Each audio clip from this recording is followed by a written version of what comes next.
سپوږمۍ یې ځان ته ګډوله د صحرا سړی و.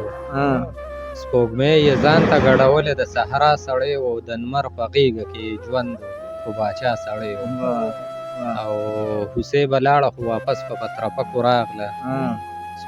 هوسۍ به لاړه خو واپس په پترپکو راغله. زمری به نه و په ځنګل کې به رښتیا سړی و. او ما په دې ښار کې له دې کاره بغیر هېڅ نه لیده.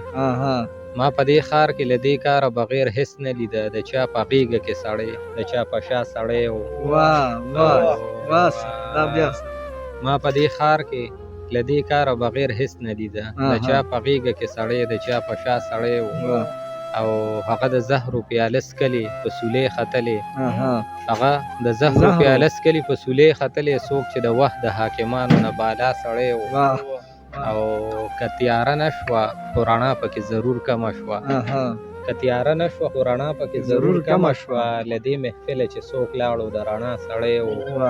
او تنها په ځمکه باندې چا چرته کې خپه کېښوده.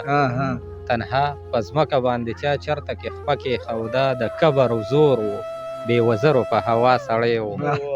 او سپوږمۍ یې ځان ته ګډوله د صحرا سړی و، د لمر په غېږه کې ژوند و خو باچا سړی و. دغه غزل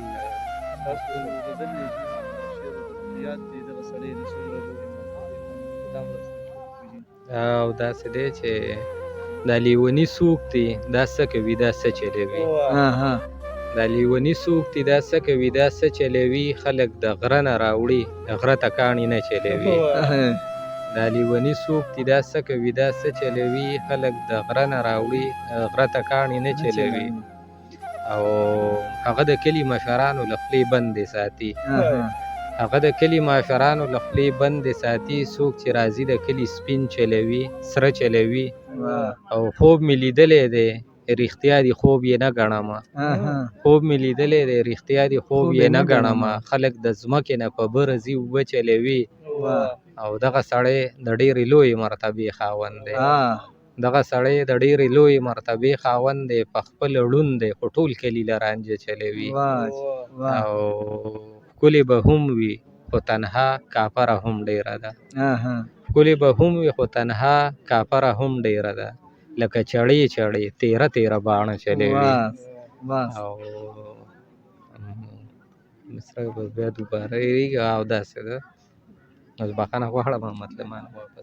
ډېره مننه اسدجي د وخت راکولو او هغه لفظونه موږ څه نشته چې تاسو شکریا پې ادا کړو. ډېره مننه سرجي. چېرته چې خوشحاله اوسئ. فاروق جان حسین له ورکړې اجازت.